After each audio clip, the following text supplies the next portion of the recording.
Un empresario regresa a la escuela pública donde estudió, dispuesto a donar una biblioteca moderna en señal de agradecimiento. Pero al recorrer los pasillos de su infancia, se encuentra con una niña de 6 años limpiando azulejos con las manos heridas y la mirada agotada. La verdad que ella le revela le rompe el corazón.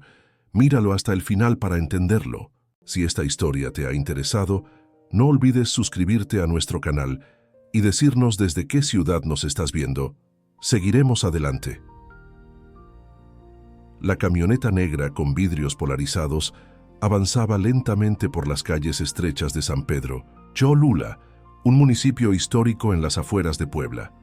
El contraste era evidente, un vehículo de lujo en medio de casas sencillas con paredes desgastadas y negocios familiares. Dentro, Rodrigo Mondragón Olivares observaba con nostalgia el paisaje que había formado parte de su infancia. A sus 52 años, Rodrigo era ahora uno de los empresarios más respetados de México. Su conglomerado de empresas tecnológicas, Grupo Mondragón, empleaba a más de 5,000 personas y tenía oficinas en 4 países. Las revistas de negocios lo describían como visionario, aunque él prefería definirse como un cholulteca con suerte.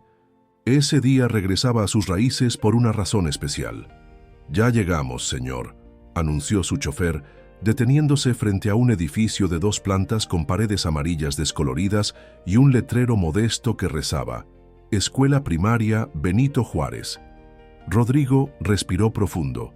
40 años atrás, había cruzado esa misma puerta como un niño de familia humilde, hijo de una costurera y un albañil. Ahora volvía como benefactor. «Espérame aquí, Sebastián. Esto es algo que necesito hacer solo». Al bajar, ajustó su traje y caminó hacia la entrada. Llevaba en su maletín los planos para lo que sería la biblioteca digital más moderna de cualquier escuela pública en Puebla. Computadoras de última generación, conexión satelital, libros digitales y físicos. Una inversión de casi 2 millones de pesos que cambiaría el futuro educativo de cientos de niños. La directora suplente, maestra Carmela Fuentes, lo esperaba en la entrada con evidente nerviosismo. Era una mujer de unos 60 años, con cabello entrecano recogido en un moño y gafas que no ocultaban su mirada inquieta. «Señor Mondragón, qué honor tenerlo aquí. El director Sebastián Velázquez lamenta no poder recibirlo personalmente, pero tuvo una emergencia. Me pidió que le diera la bienvenida y le mostrara las instalaciones». Rodrigo asintió, ocultando su decepción.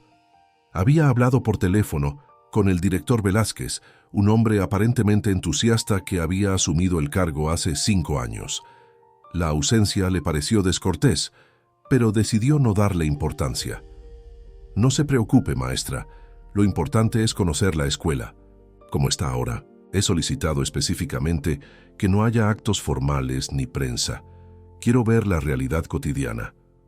La maestra Carmela asintió mientras lo guiaba por pasillos que Rodrigo reconocía y a la vez sentía diferentes. Las mismas baldosas gastadas, pero ahora más desgastadas. Los mismos murales de héroes nacionales, pero con colores desvanecidos. Pasaron por algunas aulas donde los niños estudiaban con cuadernos desgastados y pizarrones antiguos. «Hemos mejorado mucho desde su época, señor Mondragón», comentaba Carmela, con un optimismo que sonaba forzado. «Aunque siempre faltan recursos, los recortes presupuestarios, ya sabe». Rodrigo escuchaba atento, notando detalles que la maestra no mencionaba: goteras mal disimuladas con cubetas, ventanas rotas cubiertas con cartón, pupitres remendados con cinta adhesiva. La escuela no solo no había mejorado, parecía estar en peores condiciones que cuando él estudiaba allí. «¿Y la sala de cómputo que mencionó el director en nuestras llamadas?», preguntó Rodrigo mientras recorrían el primer piso. La maestra. Carmela se tensó visiblemente. «Ah, sí, está en mantenimiento hoy. Podemos verla otro día». Algo en su tono alertó a Rodrigo. Después de 2 décadas dirigiendo empresas, había aprendido a reconocer cuando alguien mentía. «No será necesario. Prefiero ver el resto de las instalaciones. ¿Puedo recorrer libremente?», Me gustaría revivir algunos recuerdos. La maestra. Dudó un instante, pero asintió. Por supuesto. Debo atender una situación en la dirección. Si me disculpa unos minutos. Apenas la maestra desapareció al doblar el pasillo, Rodrigo cambió su ruta.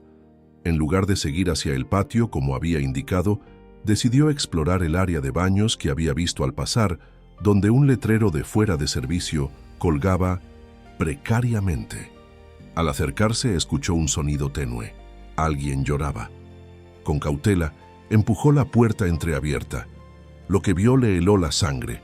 Una niña pequeña, que no podría tener más de 6 años, estaba arrodillada en el suelo húmedo, fregando los azulejos con un cepillo gastado. Sus manos enrojecidas sostenían un frasco de limpiador industrial sin guantes protectores. El uniforme escolar, un jumper azul marino y blusa blanca, estaba empapado y manchado. Pero lo que más impactó a Rodrigo fueron sus ojos, grandes, oscuros y con una tristeza impropia de su edad. La pequeña, al notar su presencia, se sobresaltó y comenzó a fregar con más ímpetu. «Ya casi termino, señor. Por favor, no le... Diga al director que estoy tardando mucho». Rodrigo se acercó lentamente y se agachó a su altura. «No soy de la escuela, pequeña. ¿Cómo te llamas?» La niña dudó, pero algo en la mirada de aquel hombre elegante le inspiró confianza. «Lupita, señor. Guadalupe Ramírez Suárez». «¿Por qué estás limpiando el baño, Lupita? ¿Dónde están los conserjes?» La niña bajó la mirada. «No hay conserjes, señor. El director dice que mi mamá puede seguir trabajando en la cafetería solo si yo ayudo con la limpieza». Rodrigo sintió que le faltaba el aire. «Tu mamá trabaja aquí». «Trabajaba», corrigió Lupita con voz temblorosa. «Está en el hospital San José. Tiene algo malo en su sangre. El director dice que le guardará su trabajo si yo limpio bien la escuela mientras ella mejora». Rodrigo intentó mantener la compostura ante lo que claramente era explotación infantil. «¿Y vienes todos los días a limpiar?» «Sí, señor. Antes de clases limpio los salones, en el recreo la cafetería y después de la escuela los baños y pasillos». Sus pequeñas manos mostraban grietas y ampollas. «Si no lo hago bien, el director dice que mi abuelita y yo nos quedaremos sin casa, porque la escuela nos ayuda con la renta». El empresario sintió una mezcla de horror e indignación creciendo en su interior. «¿Y tu papá?» «Se fue cuando yo era bebé. Mi abuelita dice que está muy lejos». En ese momento se escucharon pasos apresurados en el pasillo. Lupita palideció. «Por favor, váyase, señor. Si el director lo encuentra aquí, se enojará conmigo». Pero Rodrigo no se movió. En cambio, tomó el cepillo de las manos de la niña con delicadeza y lo dejó en el suelo. «No te preocupes, Lupita, nadie va a enojarse contigo». La puerta se abrió bruscamente. El rostro preocupado de la maestra Carmela apareció, seguido por un hombre de unos 50 años, con traje gris impecable y un reloj que Rodrigo reconoció como un Rolex auténtico, demasiado lujoso para el sueldo de un director escolar. «Señor Mondragón, aquí está. Le presento al director Sebastián Velázquez, que acaba de regresar de su compromiso». El director avanzó con una sonrisa que no llegaba a sus ojos. «Qué honor conocerlo al fin personalmente. Veo que ha encontrado a nuestra pequeña Lupita». Su tono era cordial, pero su mirada transmitía alarma.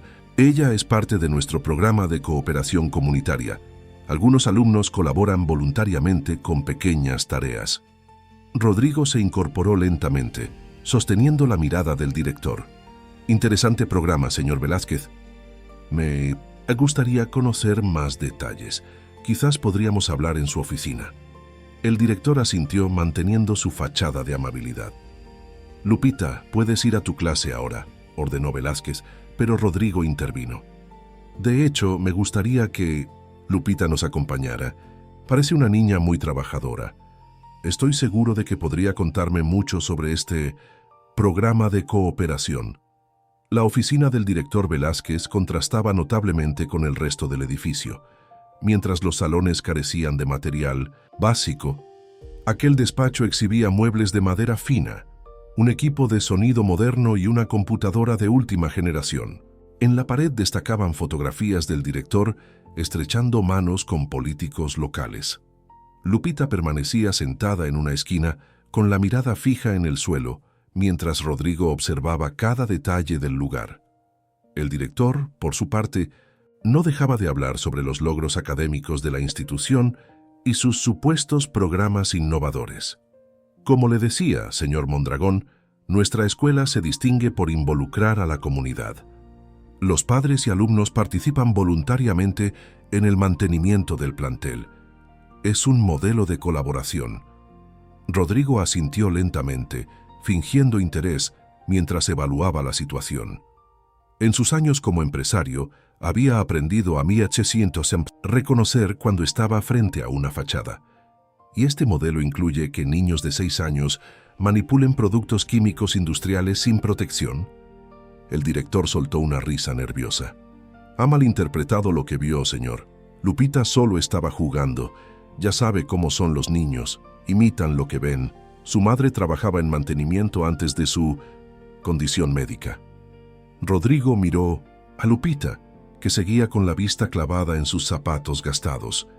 Lupita, ¿podrías mostrarnos tus manos? La niña, temblorosa, extendió sus pequeñas manos. Las palmas estaban enrojecidas, con callos prematuros y grietas dolorosas. No eran las manos de una niña que jugaba a limpiar. Parece que su juego es bastante realista, director Velázquez, comentó Rodrigo con frialdad.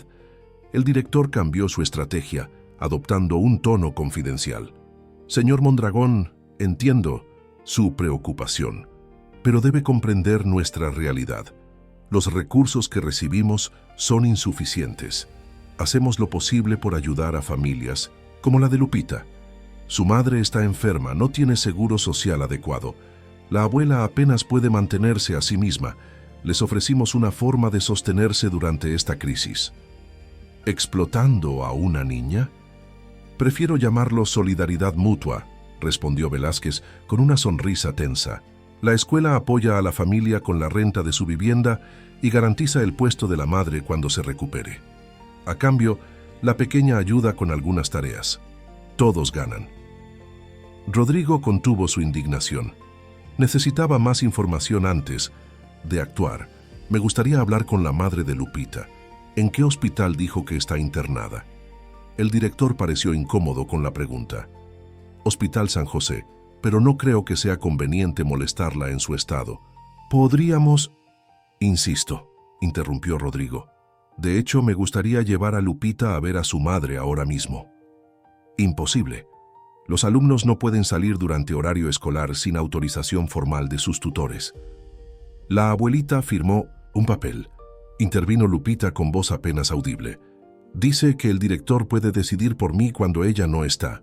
Rodrigo enarcó una ceja, cada vez más convencido de estar frente a un caso de manipulación sistemática.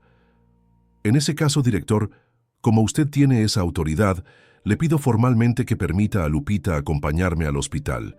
Como potencial benefactor de esta escuela, me gustaría entender mejor la situación de las familias que asisten aquí. Velázquez quedó atrapado en su propia mentira. Negar el permiso, después de presumir su autoridad, sería sospechoso. Por supuesto, concedió, finalmente con una sonrisa forzada, pero insisto en que uno de nuestros maestros los acompañe. La maestra Carmela será perfecta, respondió Rodrigo, intuyendo que la subdirectora podría ser más honesta lejos de la influencia de Velázquez. Media hora después, el elegante vehículo de Rodrigo se detenía frente al Hospital San José, un edificio público con evidentes carencias de mantenimiento. Lupita, que había permanecido silenciosa durante todo el trayecto, pareció animarse. Mi mamá está en el 3er piso. La doctora Montserrat dice que está respondiendo bien, pero necesita medicinas muy caras. La maestra Carmela, que los inocentes acompañaba, parecía cada vez más incómoda, evitando la mirada de Rodrigo. Al llegar a la habitación compartida donde 6 pacientes se distribuían en un espacio diseñado para 4, Lupita corrió hacia una mujer de rostro demacrado que reposaba junto a la ventana. A pesar de su evidente fragilidad física, sus ojos se iluminaron al ver a su hija. «Mamita, te traje un visitante importante», exclamó Lupita, con el primer destello de emoción que Rodrigo había visto en ella. Marisol Ramírez Suárez, con 1900, apenas 30 años pero aparentando muchos más debido a su enfermedad, observó con desconfianza al elegante desconocido que acompañaba a su hija. «Buenos días, señora Ramírez. Soy Rodrigo Mondragón. Visité hoy la escuela de Lupita y me gustaría hablar con usted, si se siente con fuerzas». La mujer asintió lentamente, mientras la maestra Carmela se excusaba para dar un paseo por el pasillo. Rodrigo notó que parecía aliviada de alejarse. «Lupita, ¿podrías traerle un agua a tu mamá de la máquina que vimos abajo?». Rodrigo le entregó un billete a la niña, quien miró a su madre esperando aprobación antes de aceptarlo. Cuando quedaron solos, la expresión de Marisol cambió por completo. «¿Qué quiere realmente, señor? ¿Es usted del gobierno? Ya les dije a los de servicios sociales que mi hija está bien cuidada por mi madre. No soy del gobierno, señora Ramírez. Soy un exalumno de la escuela Benito Juárez. Hoy fui a visitarla para hacer una donación y encontré a su hija limpiando baños con productos químicos industriales, sin protección, con las manos lastimadas». El rostro de Marisol se contrajo en una mezcla de vergüenza y angustia. «Dios mío», susurró. «El director me prometió que solo le pedirían barrer un poco los salones. Dijo que era una forma de mantener mi puesto mientras me recuperaba». Sus ojos se llenaron de lágrimas. Nunca hubiera aceptado que mi niña hiciera trabajos peligrosos, pero estaba desesperada.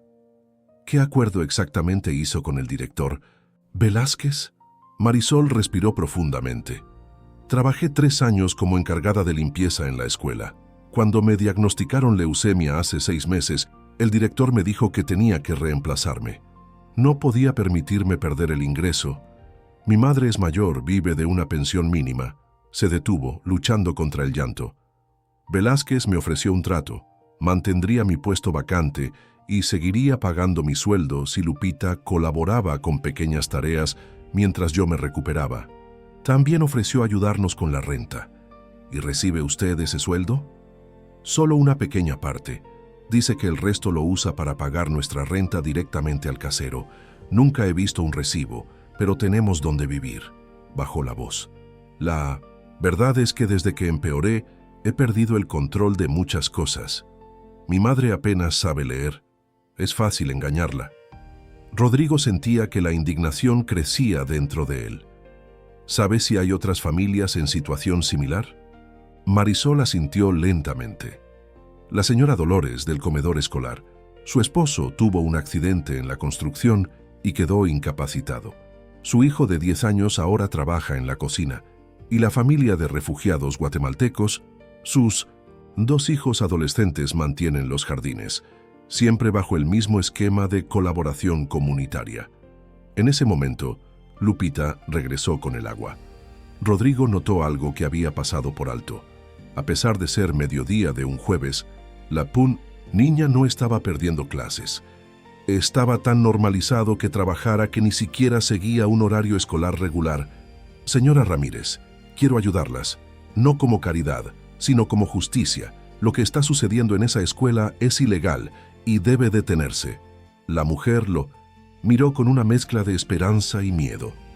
«No puedo enfrentarme al director. Tiene conexiones en el ayuntamiento. Si denunciamos y no pasa nada, ¿qué será de nosotras? Mi madre y Lupita dependen de ese techo». «No estarán solas en esto», aseguró Rodrigo. Sacó una tarjeta de su billetera. «Soy fundador y presidente de Grupo Mondragón. Tengo recursos y contactos para enfrentar esto adecuadamente». Los ojos de Marisol se abrieron con sorpresa al reconocer el nombre. «¿El de las tiendas de tecnología y los centros de desarrollo? ¿Por qué alguien como usted se interesaría en nosotras?». Rodrigo miró a Lupita, que bebía su agua tranquilamente, ajena a la gravedad de la conversación. «Porque vengo de donde viene Lupita. Esa escuela me dio la oportunidad de cambiar mi vida. No puedo permitir que ahora destruya la de otros niños». 3 días después, Rodrigo Mondragón observaba la pantalla de su computadora en la oficina principal de su corporativo en Angelópolis, el distrito financiero de Puebla. Su asistente, Elena Durán, una mujer eficiente de 40 años, colocaba sobre el escritorio de Caoba los resultados preliminares de la investigación que habían iniciado. Como solicitaste, todo se ha manejado con absoluta discreción, comentó Elena mientras organizaba las carpetas. Contratamos a los investigadores privados más confiables de la firma Castillo & Asociados. Tienen experiencia en casos de corrupción municipal. Rodrigo asintió, hojeando el primer informe. Las fotografías mostraban al director Velázquez llegando a un fraccionamiento exclusivo en la Vista Country Club, muy lejos del modesto vecindario donde debería vivir un funcionario público con su salario. ¿Qué sabemos de sus propiedades? 3 residencias registradas bajo diferentes nombres, una a nombre de su esposa, otra de su cuñado y la tercera bajo una sociedad anónima donde figura como socio minoritario. Además, 2 automóviles de lujo, todo imposible de justificar con su sueldo oficial. ¿Y los fondos de la escuela? Elena extrajo otra carpeta. La escuela ha recibido en los últimos 5 años más de 8 millones de pesos en fondos federales y estatales para mantenimiento, equipamiento y programas especiales. Sin embargo, según los registros de la Secretaría de Educación Pública, la Benito Juárez figura entre las escuelas con mayor déficit de infraestructura en Puebla. ¿Dónde está el dinero? Aparentemente en empresas fantasma. Hemos identificado 3 compañías que supuestamente proveen servicios de mantenimiento, equipamiento tecnológico y alimentación a la escuela. Todas tienen el mismo domicilio. Faviscal, un local abandonado en las afueras de Cholula. Los pagos, sin embargo, están perfectamente documentados con facturas que cumplen requisitos legales. Rodrigo se reclinó en su silla, procesando la información. Su instinto había sido correcto. Estaban frente a una red de corrupción bien organizada. ¿Qué hay sobre la situación laboral? ¿Cuántos empleados registrados tiene la escuela? Oficialmente, 18 docentes, 5 administrativos, 4 de mantenimiento y 6 de cocina y limpieza. Sin embargo, los investigadores solo han podido verificar la presencia regular de los docentes y 2 administrativos. El resto son fantasmas o posiciones cubiertas irregularmente. Como la madre de Lupita. Exacto.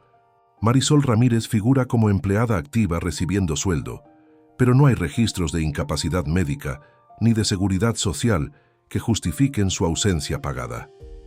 Rodrigo golpeó suavemente el escritorio con sus dedos, pensativo. ¿Qué? Sabemos de las otras familias que mencionó Marisol. Elena deslizó otra carpeta. Hemos verificado 5 casos similares.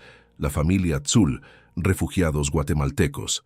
Los padres reciben pagos mínimos por trabajos de jardinería que realmente realizan sus hijos de 14 y 16 años. Dolores Mendoza, viuda con un hijo de 10 años, oficialmente contratada como cocinera, pero es el niño quien trabaja en la cocina, mientras ella está registrada simultáneamente como empleada de limpieza en una oficina municipal. Todos los casos tienen el mismo patrón: familias vulnerables, documentación falsificada y menores, realizando trabajos impropios para su edad. Rodrigo se levantó y caminó hacia el ventanal que ofrecía una vista panorámica de Puebla. La ciudad colonial se extendía bajo el imponente Popocatépetl, una belleza que contrastaba con la realidad que estaba descubriendo. ¿Qué sabemos del casero que supuestamente recibe los pagos de renta para la familia de Lupita? Interesante que lo menciones, respondió Elena extrayendo otra hoja. El edificio donde viven Lupita, su madre y su abuela pertenece a una inmobiliaria llamada Desarrollos Educativos S.A.D.C.B. El representante legal es César Velázquez. Robles, hermano del director, primo. También es proveedor oficial de materiales didácticos para 5 escuelas del distrito, incluyendo la Benito Juárez. Los precios que cobra son un 40% superiores al promedio del mercado. Rodrigo volvió a sentarse, cada vez más convencido de la magnitud del problema. ¿Qué hay del profesor que mencionó la maestra Carmela? Aparentemente era el único que... Intentaba denunciar irregularidades. Elena frunció el ceño. Emilio Ortega, profesor de Ciencias Sociales, trabajó en la escuela durante 8 años, con evaluaciones sobresalientes. Hace 3 semanas solicitó un traslado urgente a una escuela rural en Chiapas, que fue aprobado en tiempo récord. Intentamos contactarlo, pero su teléfono está desactivado. Sus vecinos dicen que se mudó precipitadamente una noche, sin despedirse. ¿A presión o amenazas? Es lo más probable. Estamos intentando localizarlo en Chiapas, pero hasta ahora sin éxito. Rodrigo permaneció en silencio unos momentos, analizando la situación. No se trataba simplemente de un director corrupto, sino de una red organizada que posiblemente involucraba a funcionarios municipales. ¿Qué has decidido hacer con la familia de Lupita?, preguntó Elena, conociendo a su jefe lo suficiente para saber que ya habría tomado alguna decisión. Les he ofrecido apoyo completo. Marisol comenzará a trabajar en nuestro departamento de administración cuando se recupere. Mientras tanto, recibirá su sueldo íntegro y cobertura médica privada. También he arreglado una vivienda digna para ellas cerca del hospital. ¿Aceptaron? Al principio dudaron. El miedo es poderoso, Elena. Temen represalias. Pero cuando les expliqué que no estaban solas, que esto era parte de una investigación más amplia, accedieron. ¿Y las otras familias? Aún no las he contactado. Quiero asegurarme de tener suficientes pruebas antes de exponer a más personas. Si fallamos, serían ellos quienes pagarían las consecuencias. En ese momento, el teléfono de Rodrigo vibró. Era un mensaje de texto de un número desconocido. Necesito hablar con usted sobre la escuela Benito Juárez. Es urgente y peligroso. No confío en nadie más, profesor Emilio Ortega. Rodrigo mostró el mensaje a Elena. Parece que nuestro profesor misterioso ha decidido aparecer. ¿Crees que sea realmente él o una trampa? Solo hay una forma de averiguarlo. Rodrigo respondió al mensaje fijando un encuentro para esa misma tarde en un café céntrico, un lugar público donde sería difícil intentar cualquier cosa sospechosa. Horas más tarde, sentado en una mesa discreta del café de la parroquia, Rodrigo observaba la entrada mientras fingía leer el periódico. A las 5:30 en punto, un hombre delgado con gafas y barba de varios días entró nerviosamente, escaneando el local. Vestía ropa sencilla y llevaba una mochila desgastada. Rodrigo levantó ligeramente la mano para identificarse. El profesor Ortega se acercó cautelosamente, verificando varias veces que nadie lo siguiera. «Gracias por venir, señor Mondragón», dijo en voz baja mientras tomaba asiento. «Disculpe el misterio, pero lo que tengo que decirle podría ponerme en una situación comprometida». «Lo escucho, profesor». Ortega extrajo de su mochila una carpeta amarilla y la deslizó discretamente sobre la mesa. «Llevo 3 años recopilando evidencias. Al principio eran solo sospechas, materiales que nunca llegaban, fondos para programas que no se implementaban, personal fantasma. Luego descubrí lo de los niños». Su voz se quebró ligeramente. «Intenté denunciarlo a través de los canales oficiales. Envié cartas a la Secretaría de Educación. Nadie respondió. Cuando insistí, comenzaron las amenazas. Por eso, solicitó su traslado». Ortega sonrió amargamente.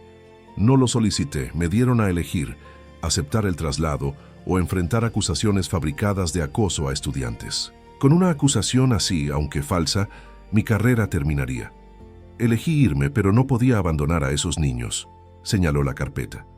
«Aquí está todo. Documentos falsificados, facturas duplicadas, evidencia de malversación. También hay una lista de funcionarios municipales involucrados». Rodrigo abrió la carpeta y revisó rápidamente su contenido. La magnitud de la corrupción era mayor de lo que habían imaginado. ¿Por qué recurrir a mí? Podría haber contactado a periodistas o a la Fiscalía Anticorrupción. Los intentos anteriores de denuncias han sido bloqueados desde adentro. Necesitaba a alguien con suficiente poder e influencia para enfrentarse a esta red.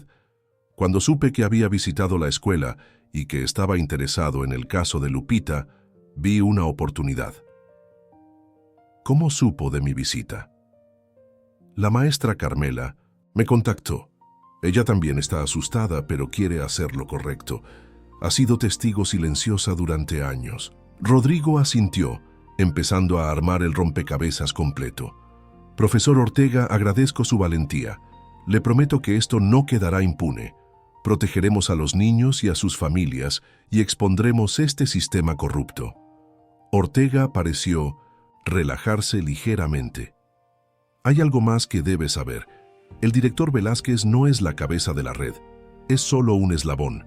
El verdadero cerebro detrás de todo esto es Francisco Álvarez, el delegado regional de educación. Él ha replicado este esquema en al menos 6 escuelas del distrito. Esta revelación cambió la dimensión del caso. Ya no se trataba de un director corrupto, sino de un esquema sistemático que afectaba a múltiples instituciones. Necesitamos pruebas contra Álvarez. Las hay en esa carpeta, incluyendo grabaciones de reuniones donde discuten cómo optimizar recursos mediante la contratación de familias cooperativas. El profesor hizo una pausa. Señor Mondragón, debe tener cuidado. Estas personas tienen conexiones poderosas y no dudarán en proteger su negocio. Rodrigo cerró la carpeta y la guardó en su maletín. No se preocupe por mí, profesor. Me he enfrentado a adversarios poderosos en el mundo empresarial. La diferencia es que ahora la batalla realmente importa. 3 días después, Rodrigo Mondragón observaba la pantalla de su computadora en la oficina principal de su corporativo en Angelópolis, el distrito financiero de Puebla. Su asistente, Elena Durán, una mujer eficiente de 40 años, colocaba sobre el escritorio de Caoba los resultados preliminares de la investigación que habían iniciado. Como solicitaste, todo se ha manejado con absoluta discreción, comentó Elena mientras organizaba las carpetas. Contratamos a los investigadores privados más confiables de la firma Castillo en Asociados. Tienen experiencia en casos de corrupción municipal. Rodrigo asintió, hojeando el primer informe. Las fotografías mostraban al director Velázquez llegando a un fraccionamiento exclusivo en la Vista Country Club, muy lejos del modesto vecindario, donde debería vivir un funcionario público con su salario. ¿Qué sabemos de sus propiedades? 3 residencias registradas bajo diferentes nombres, una a nombre de su esposa, otra de su cuñado, y la tercera bajo una sociedad anónima donde figura como socio minoritario. Además, 2 automóviles de lujo, todo imposible de justificar con su sueldo oficial. ¿Y los fondos de la escuela? Elena extrajo otra carpeta. La escuela ha recibido en los últimos 5 años más de 8 millones de pesos en fondos federales y estatales para mantenimiento, equipamiento y programas especiales. Sin embargo, según los registros de la Secretaría de Educación Pública, la Benito Juárez figura entre las escuelas con mayor déficit de infraestructura en Puebla. ¿Dónde está el dinero? Aparentemente en empresas fantasma. Hemos identificado 3 compañías que supuestamente proveen servicios de mantenimiento, equipamiento tecnológico y alimentación a la escuela. Todas tienen el mismo domicilio, Fiscal, un local abandonado en las afueras de Cholula. Los pagos, sin embargo, están perfectamente documentados con facturas que cumplen requisitos legales. Rodrigo se reclinó en su silla, procesando la información. Su instinto había sido correcto. Estaban frente a una red de corrupción bien organizada. ¿Qué hay sobre la situación laboral? ¿Cuántos empleados registrados tiene la escuela? Oficialmente, 18 docentes, 5 administrativos, 4 de mantenimiento y 6 de cocina y limpieza. Sin embargo, los investigadores solo han podido verificar la presencia regular de los docentes y 2 administrativos. El resto son fantasmas o posiciones cubiertas irregularmente, como la madre de Lupita. Exacto, Marisol Ramírez figura como empleada activa recibiendo sueldo, pero no hay registros de incapacidad médica ni de seguridad social que justifiquen su ausencia pagada. Rodrigo golpeó suavemente el escritorio con sus dedos pensativo. ¿Qué sabemos de las otras familias que mencionó Marisol? Elena deslizó otra carpeta. Hemos verificado 5 casos similares. La familia Tzul, refugiados, guatemaltecos. Los padres reciben pagos mínimos por trabajos de jardinería que realmente realizan sus hijos de 14 y 16 años. Dolores Mendoza, viuda con un hijo de 10 años, oficialmente contratada como cocinera, pero es el niño quien trabaja en la cocina mientras ella está registrada simultáneamente como empleada de limpieza en una oficina municipal. Todos los casos tienen el mismo patrón: familias vulnerables, documentación falsificada y menores realizando trabajos impropios para su edad. Rodrigo se levantó y caminó hacia el ventanal que ofrecía una vista panorámica de Puebla. La ciudad colonial se extendía bajo el imponente Popocatépetl, una belleza que contrastaba con la realidad que estaba descubriendo. ¿Qué sabemos del casero que supuestamente recibe los pagos de renta para la familia de Lupita? Interesante que lo menciones, respondió Elena extrayendo otra hoja. El edificio donde viven Lupita, su madre y su abuela pertenece a una inmobiliaria llamada Desarrollos Educativos S.A.D.C.V. El representante legal es César Velázquez Robles, hermano del director. Primo. También es proveedor oficial de materiales didácticos para 5 escuelas del distrito, incluyendo la Benito Juárez. Los precios que cobra son un 40% superiores al promedio del mercado. Rodrigo volvió a sentarse, cada vez más convencido de la magnitud del problema. ¿Qué hay del profesor que mencionó la maestra Carmela? Aparentemente era el único que intentaba denunciar irregularidades. Elena frunció el ceño. Emilio Ortega, profesor de Ciencias Sociales, trabajó en la escuela durante 8 años, con evaluaciones sobresalientes. Hace 3 semanas solicitó un traslado urgente a una escuela rural en Chiapas, que fue aprobado en tiempo récord. Intentamos contactarlo, pero su teléfono está desactivado. Sus vecinos dicen que se mudó precipitadamente una noche, sin despedirse. ¿Presión o amenazas? Es lo más probable. Estamos intentando localizarlo en Chiapas, pero hasta ahora sin éxito. Rodrigo permaneció en silencio unos momentos, analizando la situación. No se trataba simplemente de un director corrupto, sino de una red organizada que posiblemente involucraba a funcionarios municipales. ¿Qué has decidido hacer con la familia de Lupita?, preguntó Elena, conociendo a su jefe lo suficiente para saber que ya habría tomado alguna decisión. Les he ofrecido apoyo completo. Marisol comenzará a trabajar en nuestro departamento de administración cuando se recupere. Mientras tanto, recibirá su sueldo íntegro y cobertura médica privada. También he arreglado una vivienda digna para ellas cerca del hospital. ¿Aceptaron? Al principio dudaron. El miedo es poderoso, Elena. Temen represalias. Pero cuando les expliqué que no estaban solas, que esto era parte de una investigación más amplia, accedieron. ¿Y las otras familias? Aún no las he contactado. Quiero asegurarme de tener suficientes pruebas antes de exponer a más personas. Si fallamos, serían ellos quienes pagarían las consecuencias. En ese momento, el teléfono de Rodrigo vibró. Era un mensaje de texto de un número desconocido. Necesito hablar con usted sobre la escuela Benito Juárez. Es urgente y peligroso. No confío en nadie más. Profesor Emilio Ortega. Rodrigo mostró el mensaje a Elena. Parece que nuestro profesor misterioso ha decidido aparecer. ¿Crees que sea realmente él o una trampa? Solo hay una forma de averiguarlo. Rodrigo respondió al mensaje fijando un encuentro para esa misma tarde en un café céntrico, un lugar público donde sería difícil intentar cualquier cosa sospechosa.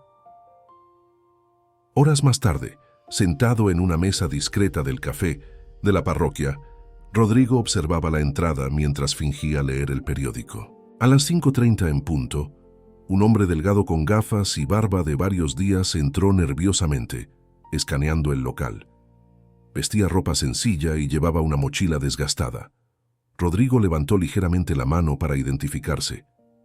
El profesor Ortega se acercó cautelosamente, verificando varias veces que nadie lo siguiera. «Gracias por venir, señor Mondragón», dijo en voz baja mientras tomaba asiento. «Disculpe el misterio, pero lo que tengo que decirle podría ponerme en una situación comprometida». «Lo escucho, profesor». Ortega extrajo de su mochila una carpeta amarilla y la deslizó discretamente sobre la mesa. Llevo 3 años recopilando evidencias. Al principio eran solo sospechas, materiales que nunca llegaban, fondos para programas que no se implementaban, personal fantasma. Luego descubrí lo de los niños. Su voz se quebró ligeramente. Intenté denunciarlo a través de los canales oficiales. Envié cartas a la Secretaría de Educación. Nadie respondió. Cuando insistí, comenzaron las amenazas. Por eso, solicitó su traslado. Ortega sonrió amargamente. No lo solicité, me dieron a elegir: aceptar el traslado o enfrentar acusaciones fabricadas de acoso a estudiantes. Con una acusación así, aunque falsa, mi carrera terminaría. Elegí irme, pero no podía abandonar a esos niños, señaló la carpeta. Aquí está todo: documentos falsificados, facturas duplicadas, evidencia de malversación. También hay una lista de funcionarios municipales involucrados. Rodrigo abrió la carpeta y revisó rápidamente su contenido. La magnitud de la corrupción era mayor de lo que habían imaginado. ¿Por qué recurrir a mí? Podría haber contactado a periodistas o a la Fiscalía Anticorrupción. Los intentos anteriores de denuncias han sido bloqueados desde adentro. Necesitaba a alguien con suficiente poder e influencia para enfrentarse a esta red. Cuando supe que había visitado la escuela y que estaba interesado en el caso de Lupita, vi una oportunidad. ¿Cómo supo de mi visita? La maestra Carmela me contactó. Ella también está asustada, pero quiere hacer lo correcto. Ha sido testigo silenciosa durante años. Rodrigo asintió, empezando a armar el rompecabezas completo. Profesor Ortega, agradezco su valentía.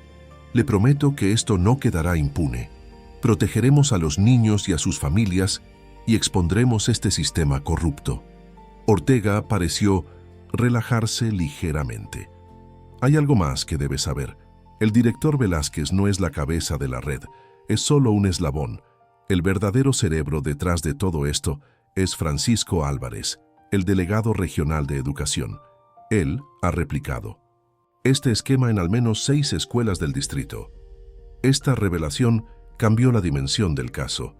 Ya no se trataba de un director corrupto, sino de un esquema sistemático que afectaba a múltiples instituciones. Necesitamos pruebas contra Álvarez. Las hay en esa carpeta, incluyendo grabaciones de reuniones donde discuten cómo optimizar recursos mediante la contratación de familias cooperativas. El profesor hizo una pausa. Señor Mondragón, debe tener cuidado. Estas personas tienen conexiones poderosas y no dudarán en proteger su negocio.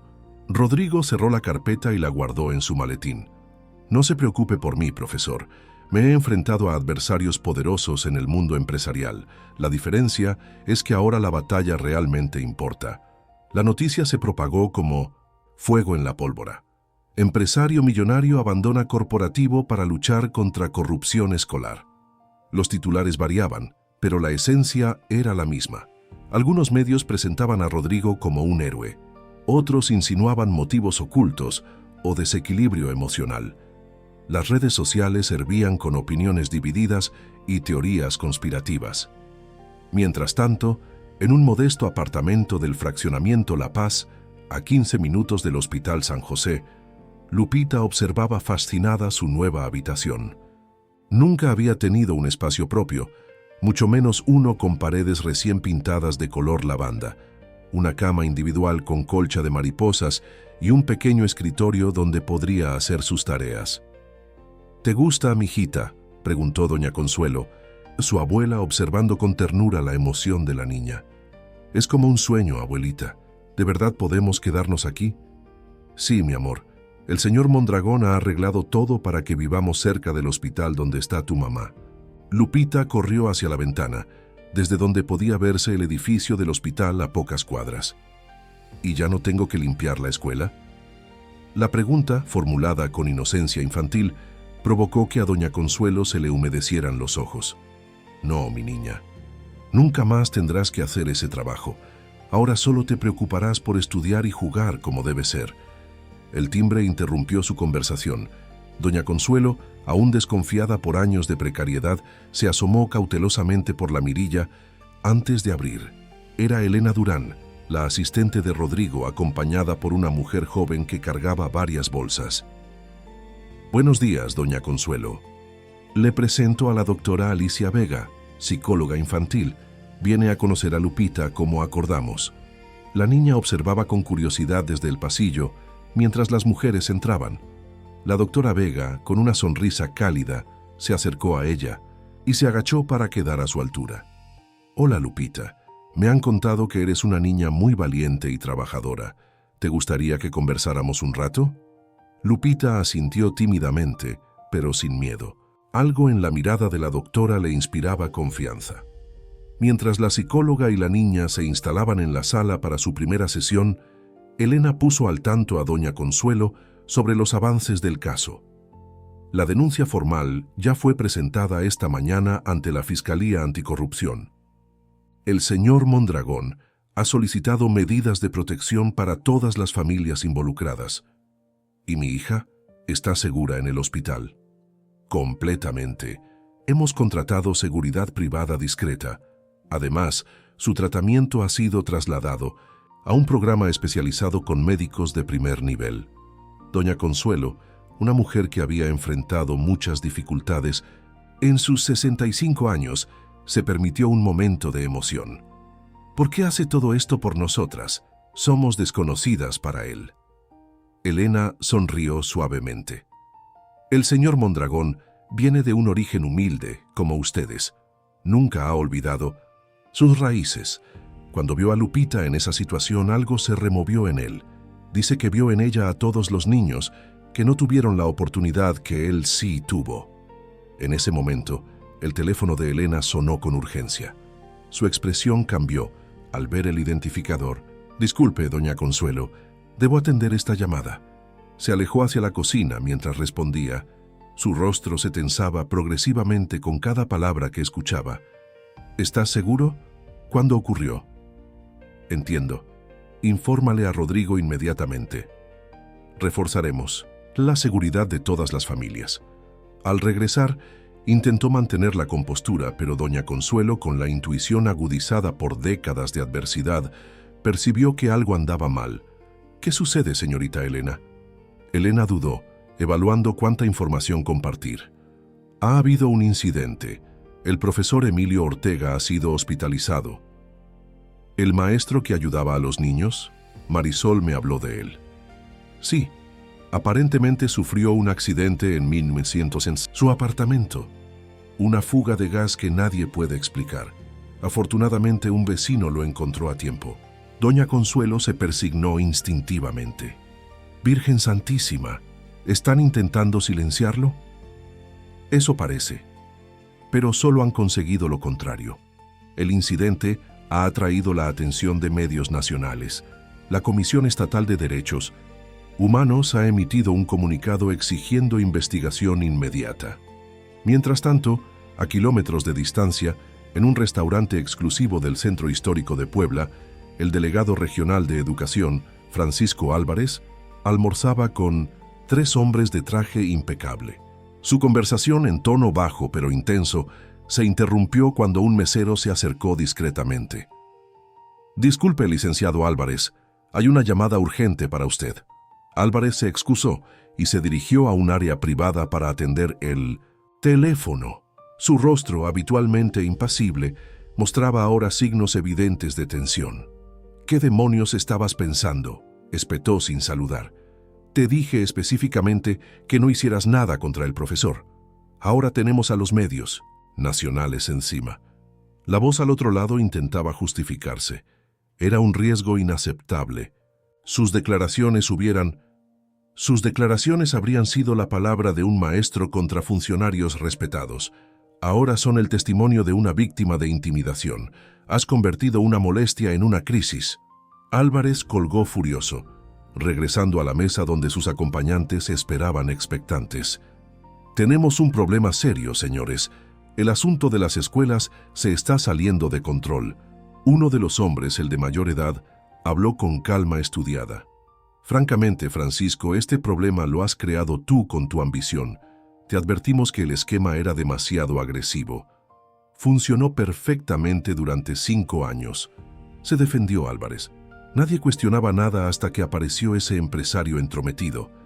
Mondragón no es cualquier empresario, intervino otro de los presentes, un hombre de aspecto severo. Tiene influencia real, contactos en medios y, lo que es peor, recursos propios que no podemos bloquear. No depende de contratos gubernamentales.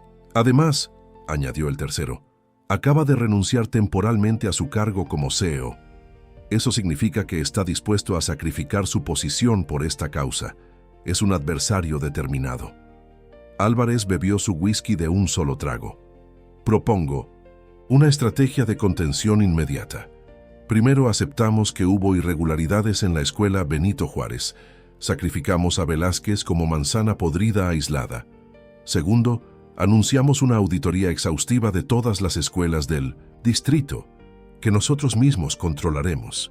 Tercero, lanzamos una campaña mediática destacando los logros de nuestra administración educativa. El hombre mayor negó lentamente. Es demasiado tarde para eso, Francisco. La Fiscalía ya tiene documentos sobre las 6 escuelas involucradas. Las familias están protegidas y dispuestas a testificar. Y lo más grave, los movimientos financieros están documentados. Hay un rastro que lleva directamente a ti. ¿Qué sugieres entonces? Distanciamiento total. El sistema educativo no puede verse comprometido por las acciones individuales de funcionarios corruptos. Tú y Velázquez deberán enfrentar las consecuencias, mientras nosotros reorganizamos la estructura desde arriba. Álvarez palideció al entender la implicación. ¿Me están abandonando? Después de todo lo que he hecho por ustedes, no es personal, Francisco, es supervivencia institucional.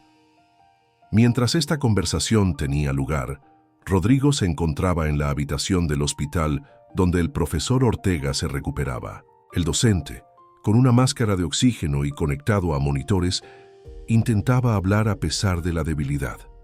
Esto solo confirma que estamos en el camino correcto, murmuró Ortega. Están asustados. No debí permitir que te quedaras solo, se lamentó Rodrigo. Subestimamos su desesperación. El profesor intentó una sonrisa. O ellos subestimaron mi determinación. Los médicos dicen que me recuperaré completamente. Y ahora tienes protección policial las 24 horas, además de nuestro equipo de seguridad privada. Ortega asintió, pero su expresión se tornó grave. Rodrigo, hay algo que debes saber. Mientras estaba semiconsciente, escuché a los paramédicos hablar. Uno mencionó que era el segundo caso similar esta semana. Al parecer, hubo otro accidente, doméstico, con un trabajador del municipio que manejaba documentación sensible.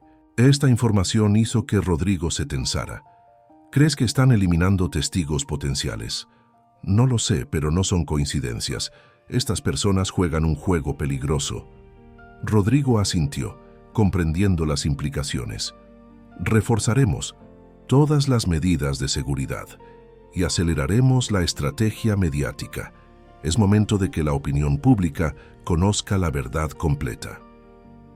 Al salir del hospital, Rodrigo fue abordado por varios periodistas que esperaban en la entrada. Normalmente evitaba declaraciones improvisadas, pero esta vez se detuvo deliberadamente. Señor Mondragón, ¿confirma que el profesor Ortega es un informante clave en su investigación sobre corrupción escolar?, preguntó una reportera. El profesor Emilio Ortega es un héroe, un educador que se negó a ser cómplice de un sistema que explota a niños y familias vulnerables. Su accidente ocurrió horas después de que presentáramos formalmente una denuncia con pruebas contundentes ante la Fiscalía. Saquen ustedes sus conclusiones. ¿Qué responde a quienes sugieren que su cruzada tiene motivaciones políticas? Rodrigo miró directamente a la cámara. Mi única motivación tiene nombre y rostro. Lupita Ramírez, 6 años, obligada a limpiar baños con químicos industriales para que su madre enferma conservara un trabajo fantasma. Miguel Tzul, 14. Años realizando mantenimiento eléctrico sin protección mientras figura como estudiante destacado. Teresa Hernández, 11 años, cocinando para 200 niños en condiciones insalubres. Hizo una pausa notando que más cámaras se sumaban. Si defender a estos niños es político, entonces sí, es una acción política en su sentido más puro, la defensa del bien común frente al abuso de poder. Y no me detendré hasta que cada funcionario involucrado rinda cuentas, sin importar su posición o influencia. Las palabras de Rodrigo, transmitidas en vivo por varios noticieros, resonaron con fuerza en Puebla y comenzaron a replicarse en medios nacionales. La batalla había entrado en una nueva fase, la de la opinión pública, y era un terreno donde ni siquiera los funcionarios más poderosos podían controlar completamente la narrativa. Los titulares nacionales lo llamaban ya el caso de las escuelas fantasma. Las imágenes de Lupita y otros niños explotados, cuidadosamente difuminadas para proteger sus identidades, aparecían en portadas de periódicos y abrían noticieros. La indignación pública crecía a medida que nuevos detalles salían a la luz. En el centro de la tormenta mediática, el gobernador de Puebla convocó una conferencia de prensa urgente. Con el rostro tenso y las ojeras marcadas de quien no ha dormido bien, anunció la creación de una comisión especial de investigación. Nuestro gobierno no tolerará abuso infantil ni corrupción en el sistema educativo, declaró con vehemencia. Hemos separado de sus cargos al delegado regional de educación y a los directores de las escuelas involucradas mientras se desarrollan las investigaciones. Colaboraremos plenamente con la Fiscalía Anticorrupción y con la Comisión Nacional de Derechos Humanos. Lo que el gobernador no mencionó fue la llamada que había recibido la noche anterior del secretario de Educación Pública Federal, advirtiéndole que este escándalo podría costarle no solo su carrera política, sino posibles consecuencias legales si se demostraba negligencia institucional. Esa misma tarde, en las oficinas temporales que Rodrigo había establecido para coordinar la operación, Elena recibía una noticia inesperada. «El director Velázquez quiere hablar contigo», informó a Rodrigo, que revisaba documentos con Patricia, la abogada. «Está detenido en la fiscalía desde anoche. Su abogado dice que tiene información crucial y solo hablará directamente contigo». Rodrigo levantó la vista, sorprendido. «¿Por qué conmigo?». No lo especificó, pero la fiscal Ramírez considera que podría ser importante. Aparentemente, Velázquez está devastado desde su detención. No es el hombre arrogante que describiste. 3 horas después, Rodrigo entraba en una sala de interrogatorio sobria. Sebastián Velázquez, despojado de su traje elegante y reloj de lujo, vestía ahora ropa simple proporcionada por la fiscalía. Su aspecto era abatido, con barba incipiente y ojos hundidos. «Gracias por venir, señor». «Mondragón», dijo con voz apenas audible cuando Rodrigo tomó asiento frente a él. La fiscal Ramírez y Patricia, la abogada de Rodrigo, observaban desde un rincón. «Me dijeron que querías hablar conmigo específicamente». Velázquez asintió. «Lentamente. Quiero que entienda algo. Nunca quise lastimar a esos niños». Rodrigo contuvo su impulso inicial de responder con dureza. Había aprendido a escuchar antes de juzgar. «Te escucho». «No empecé así», continuó Velázquez, mirando sus manos. «Hace 20 años, yo era, como usted, un idealista, un maestro apasionado que creía en la educación como herramienta de transformación social». Su voz se quebró ligeramente. «En mi primer año como docente, descubrí un esquema de corrupción en la distribución de alimentos del programa de desayunos escolares. Presenté pruebas, seguí los canales oficiales». Hizo una pausa, reviviendo claramente un recuerdo doloroso. «Me despidieron. Me acusaron de falsificar documentos. Mi esposa, también maestra, perdió su trabajo. Quedamos en la calle con 2 hijos pequeños». Rodrigo escuchaba con atención, sin interrumpir. «Intenté durante años regresar al sistema educativo. Finalmente, 10 años después, Francisco Álvarez, entonces supervisor escolar, me ofreció una oportunidad. La dirección de la Benito Juárez.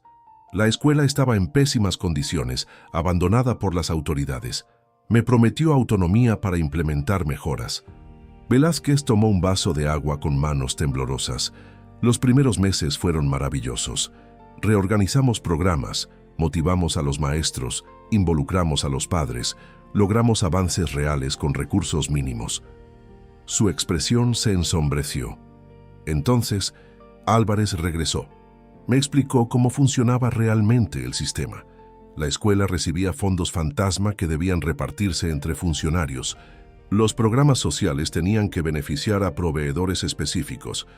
Me mostró expedientes de mi caso anterior, amenazando con revivirlo si no cooperaba.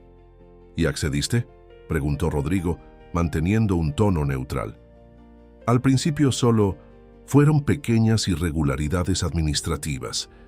Luego aumentaron las exigencias. Cuando intenté resistirme, Álvarez me recordó lo que le había pasado a mi familia antes. Me dijo textualmente: «Esta vez no solo perderás tu trabajo, perderás todo». Velázquez respiró profundamente. Lo peor vino después. El esquema de colaboración comunitaria comenzó como una iniciativa legítima. Padres voluntarios para SPARED, actividades puntuales. Álvarez lo transformó en un sistema de explotación de familias vulnerables. Cuando protesté, me mostró fotografías de mis hijos en la universidad. Sabía sus horarios, sus rutinas. El mensaje era claro. ¿Por qué? ¿Me cuentas todo esto ahora? Porque he perdido todo de todas formas, respondió con amargura. Mi esposa me ha abandonado al ver mi rostro en las noticias. Mis hijos no responden mis llamadas. Mi reputación está destruida. Ya no tengo nada que proteger. Se inclinó hacia adelante, mirando directamente a Rodrigo. Quiero que entienda que no soy un monstruo. Me convertí en lo que más odiaba. Cada día que veía a Lupita y los otros niños, una parte de mí moría. Empecé a beber, a tomar ansiolíticos, cualquier cosa para adormecer la culpa. Eso no justifica lo que hiciste, respondió Rodrigo con firmeza. No busco justificación, señor Mondragón. Busco redención si es posible. ¿Qué propones? Tengo información que aún no conocen. Nombres, fechas, cuentas bancarias. Álvarez no era la cabeza final. El esquema abarca 3 estados y varios niveles gubernamentales. Estoy dispuesto a declarar todo lo que sé. La fiscal Ramírez, que había permanecido en silencio, intervino. ¿Por qué hablaría con nosotros ahora y no durante su detención inicial? Velázquez sonrió tristemente. Porque hasta anoche creía que el sistema me protegería eventualmente, que alguien intervendría. Entonces recibí la visita de mi abogado, pagado por Álvarez. No venía a defenderme, sino a advertirme que me habían seleccionado como chivo expiatorio. Me aconsejó asumir toda la responsabilidad a cambio de protección para mi familia. Miró nuevamente a Rodrigo.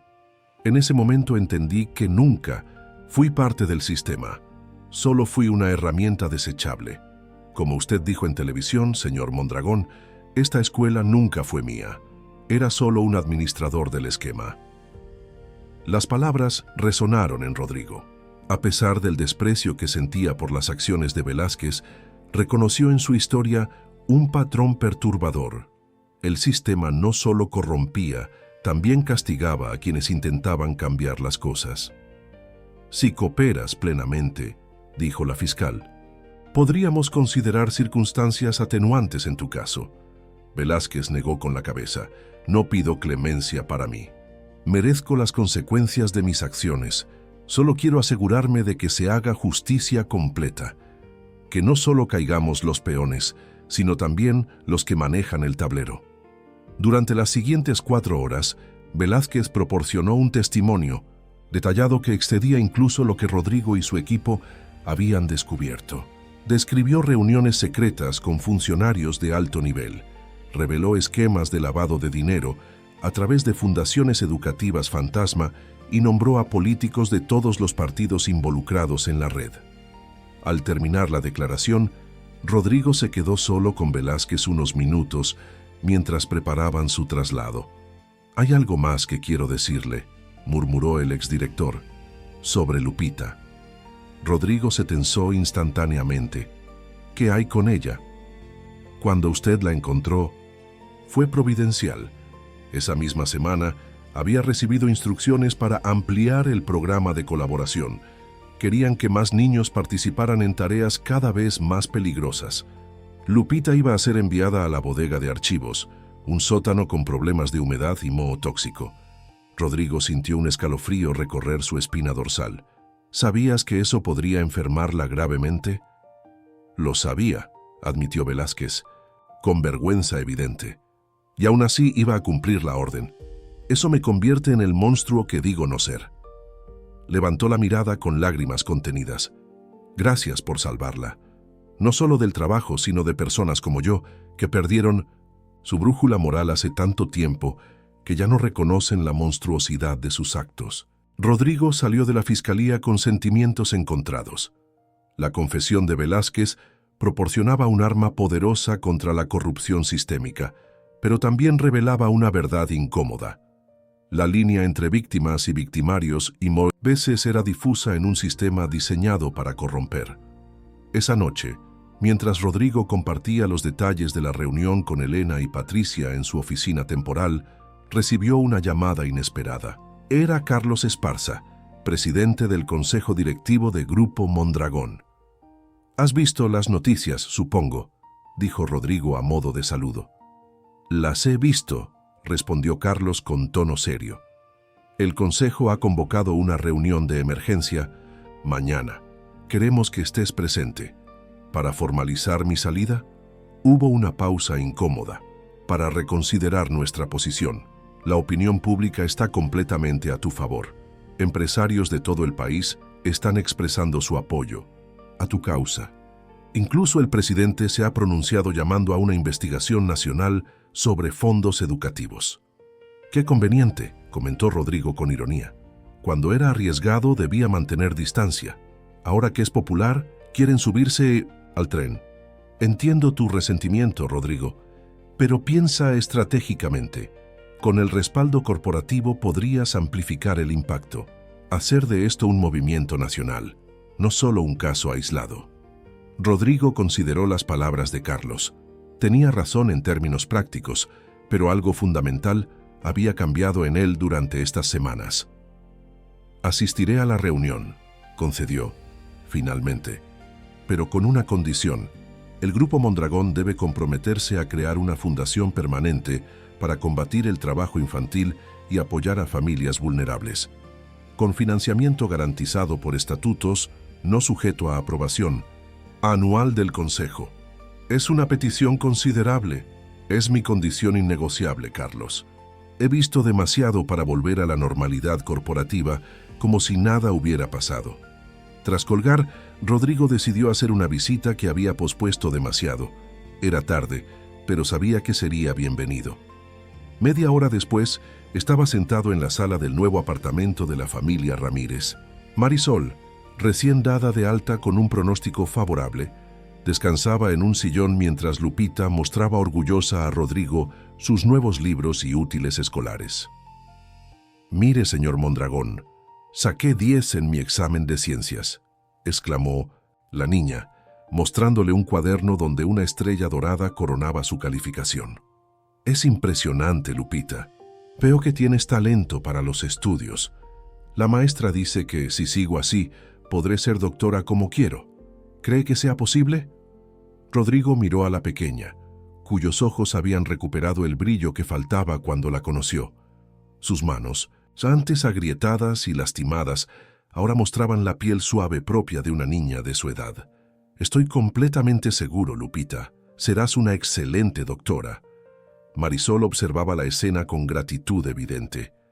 «Ha cambiado nuestras vidas, señor Mondragón. No sé cómo agradecerle». «No es necesario, Marisol. Ustedes también han cambiado la mía». Y era cierto.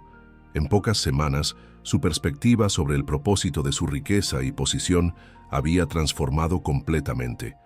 Lo que comenzó como una donación filantrópica tradicional se había convertido en una misión personal, que ahora definía su identidad más que cualquier logro empresarial.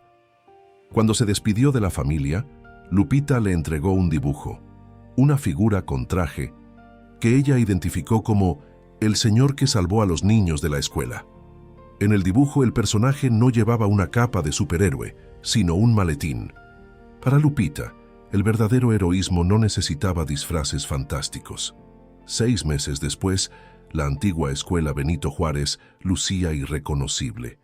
Las paredes desgastadas habían sido renovadas con colores vibrantes. El patio, antes agrietado y peligroso, ahora contaba con juegos seguros y áreas verdes, y en el espacio que anteriormente ocupaba una bodega abandonada, se erguía una moderna biblioteca digital con computadoras de última generación, conexión a Internet de alta velocidad y miles de libros tanto físicos como electrónicos. Rodrigo caminaba por los pasillos, observando con satisfacción cómo los niños corrían alegres hacia sus aulas. Ya no había rostros temerosos ni ojos apagados. La escuela finalmente cumplía su verdadero propósito: ser un espacio de aprendizaje, crecimiento y protección. «Buenos días, señor Mondragón», saludó la nueva directora, Carmela Fuentes, quien había demostrado su valor al testificar contra Velázquez y Álvarez. «Los niños están muy emocionados por la ceremonia de hoy». «Yo también lo estoy, directora Carmela. Es un día especial».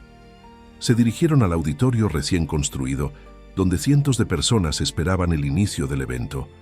En primera fila se encontraban Marisol, ahora completamente recuperada, y trabajando como coordinadora administrativa en el Grupo Mondragón, doña Consuelo, y por supuesto Lupita, quien a sus casi 7 años mostraba una transformación notable.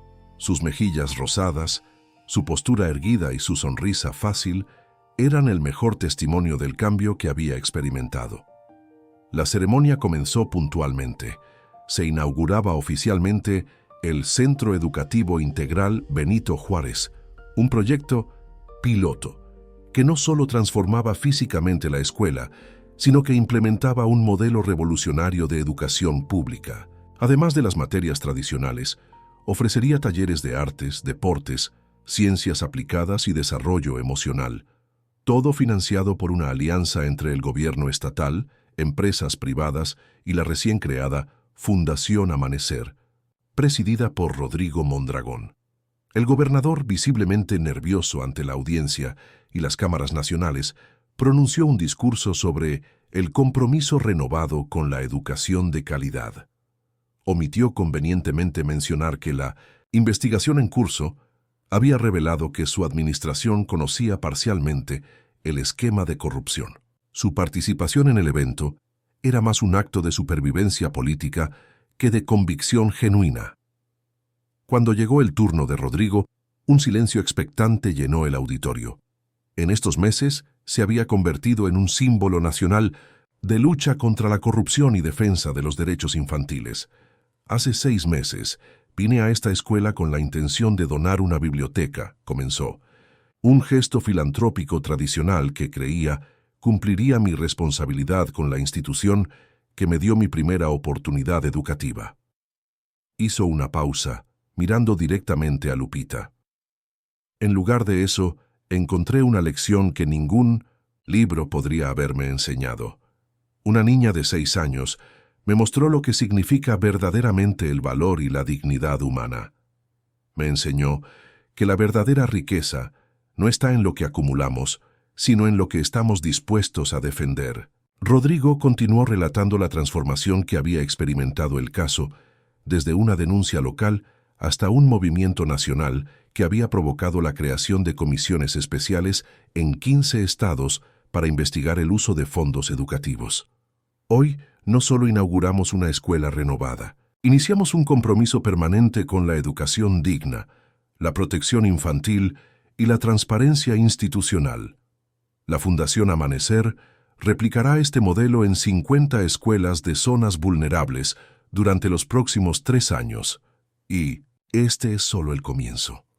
El aplauso fue ensordecedor, pero el momento más conmovedor estaba por llegar. Lupita subió al escenario, visiblemente nerviosa pero decidida. Con voz clara, leyó un breve discurso que ella misma había escrito. Antes venía a la escuela con miedo. Limpiaba baños con mis manos lastimadas mientras otros niños aprendían. Creía que ese era mi destino porque mi mamá estaba enferma y mi abuelita no podía trabajar. Pensaba que los sueños no eran para niñas como yo. Su voz se fortaleció. Ahora sé que todos los niños merecemos estudiar, jugar y soñar. Yo quiero ser doctora para ayudar a personas enfermas como mi mamá. Y ahora creo que puedo lograrlo, porque hay adultos que nos protegen en lugar de aprovechar nuestra necesidad.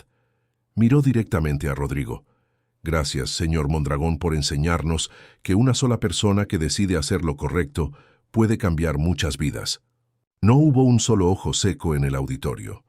La autenticidad de Lupita había tocado incluso a los políticos y empresarios más curtidos presentes en el evento.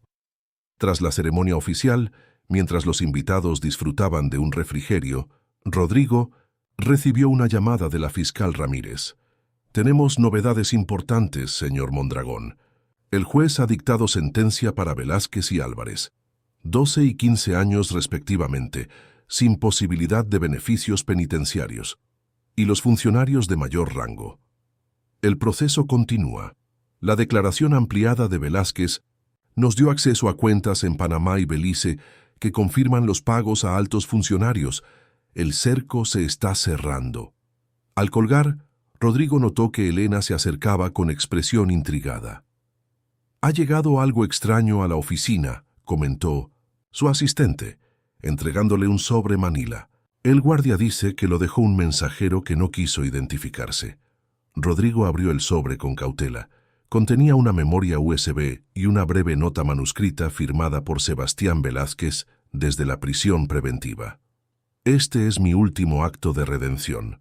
Grabé clandestinamente reuniones durante años como seguro personal. Aquí encontrará a los verdaderos arquitectos del sistema. Úselo sabiamente. Mi conciencia sigue cargada, pero al menos ahora puedo dormir». Esa noche, en la privacidad de su despacho, Rodrigo revisó el contenido de la memoria.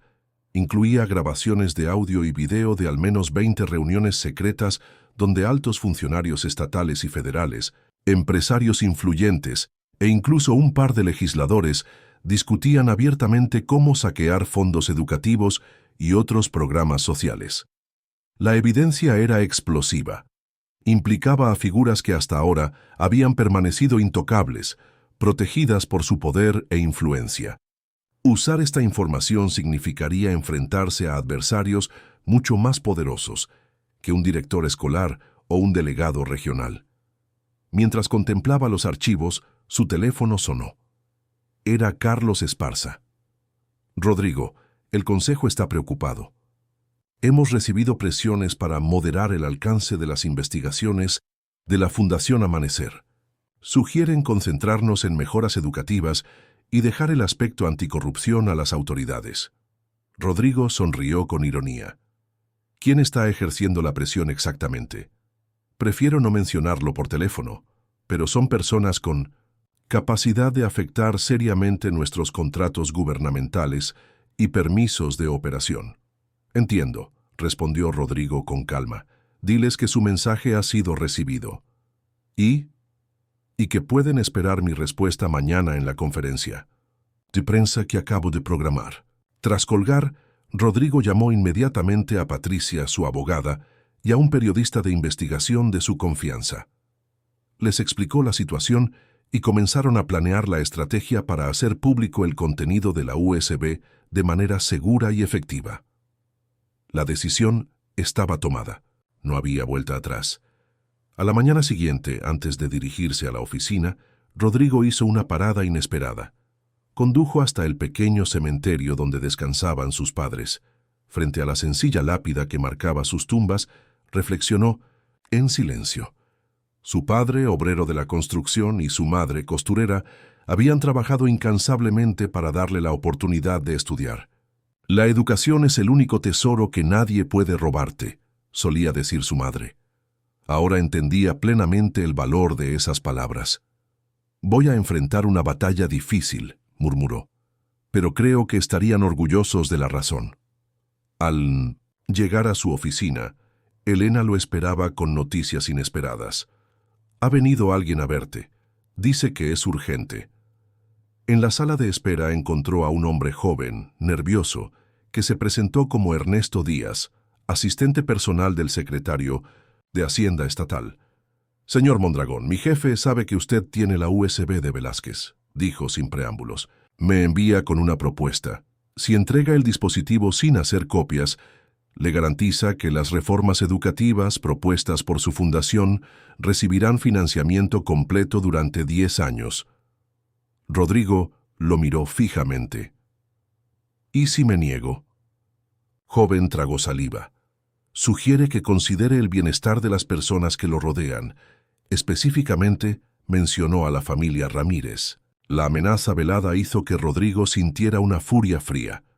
Dígale a su jefe que su mensaje ha sido recibido con total claridad. Cuando el mensajero se marchó, Rodrigo modificó sus planes inmediatamente. Antes de la conferencia de prensa programada, envió copias encriptadas del contenido de la USB a 3 periodistas internacionales de su confianza, con instrucciones de publicar si algo le sucedía a él o a cualquiera de las familias involucradas en el caso. La conferencia de prensa fue transmitida en vivo por cadena nacional. Con voz firme pero serena, Rodrigo anunció: «Hoy entrego formalmente a la Fiscalía General de la República evidencia que implica a funcionarios del más alto nivel en una red de corrupción que ha saqueado no solo el sistema educativo, sino múltiples programas sociales. Esta evidencia incluye grabaciones donde los involucrados discuten abiertamente cómo desviar fondos y explotar a las familias más vulnerables». Miró directamente a la cámara. «También quiero anunciar que copias de seguridad de esta información han sido enviadas a medios internacionales con instrucciones precisas en caso de represalias contra cualquier persona vinculada a esta investigación». La reacción fue inmediata. En las horas siguientes, 3 funcionarios de alto nivel presentaron su renuncia por motivos personales. El Congreso Estatal anunció la conformación de una comisión especial de investigación, y el hashtag Justicia Educativa se convirtió en tendencia nacional. 2 semanas después, Rodrigo visitaba nuevamente el apartamento de la familia Ramírez, ahora bajo discreta protección las 24 horas. Lupita lo recibió emocionada, mostrándole su más reciente logro. Había ganado el concurso de ciencias de su grado con un proyecto sobre células sanguíneas inspirado por la enfermedad de su madre. La maestra dice que podría conseguir una beca especial para el programa de talentos científicos, explicó Marisol con evidente orgullo. «Todo gracias a usted, señor Mondragón». «No, Marisol. Todo gracias a la valentía de Lupita. Ella fue quien se atrevió a hablar cuando la encontré aquel día. Muchos niños por miedo habrían guardado silencio. Mientras compartían una cena sencilla, Rodrigo recibió un mensaje de Elena. Último minuto. El secretario de Hacienda detenido. La fiscalía encontró documentos comprometedores en su oficina». Sonrió discretamente. El sistema corrupto comenzaba a desmoronarse desde adentro, con funcionarios traicionándose mutuamente para salvar su propio pellejo. Lupita, ajena a estos acontecimientos, comentó inocentemente: «Mi abuelita dice que usted es como un ángel que Dios mandó para ayudarnos. Pero yo creo que es más como el doctor Gómez que curó a mi mamá, una persona normal que decidió usar lo que sabe para hacer el bien». Rodrigo sintió que esa simple observación resumía perfectamente la lección más importante que había aprendido en estos meses. No se necesitaban poderes sobrehumanos para cambiar realidades injustas, solo se requería la voluntad de actuar cuando otros preferían mirar hacia otro lado. Tienes razón, Lupita. Y esa es la verdad más importante. Cualquier persona puede hacer la diferencia si decide que el silencio no es una opción. Mientras regresaba a casa esa noche, Rodrigo recibió una llamada del profesor Emilio Ortega, quien ahora dirigía el programa educativo de la Fundación Amanecer.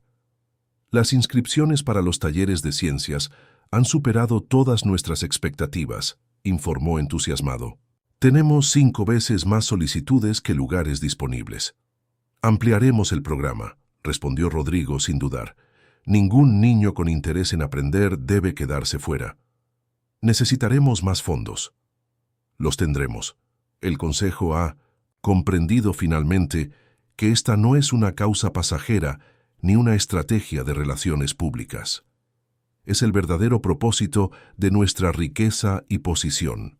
Al llegar a su apartamento, Rodrigo encontró sobre su escritorio la primera memoria anual de la Fundación Amanecer, recién impresa. En la portada, un amanecer iluminaba una escuela donde niños de diversas edades entraban sonrientes. El lema, sugerido por Lupita, decía simplemente: para que ningún niño limpie lo que otros ensucian. Junto al informe había una carta. La abrió con curiosidad. Era de Sebastián Velázquez, escrita desde prisión. Las noticias llegan incluso aquí. Lo que está logrando es extraordinario. No busco perdón ni redención fácil, pero saber que los niños que dañé ahora tienen un futuro mejor alivia algo del peso que cargo. Quizás algún día, cuando cumpla mi condena, pueda contribuir de alguna forma a su causa. Hasta entonces, continúe desmantelando el sistema que convierte a personas como yo en monstruos. Rodrigo guardó la carta pensativo. La transformación no solo había ocurrido en las escuelas o en las familias rescatadas, también estaba sucediendo en las mentes y corazones de quienes habían sido parte del problema. El cambio verdadero, comprendió, ocurría en círculos concéntricos que se expandían desde acciones individuales aparentemente pequeñas, como encontrar a una niña limpiando un baño escolar y decidir que eso no podía continuar. Mientras se preparaba para dormir, su teléfono vibró una última vez. Era un mensaje de texto de Marisol. Lupita quiere que sepa que hoy, por primera vez desde que la conoció, no tuvo pesadillas. Dice que ahora solo sueña con ser doctora. Gracias por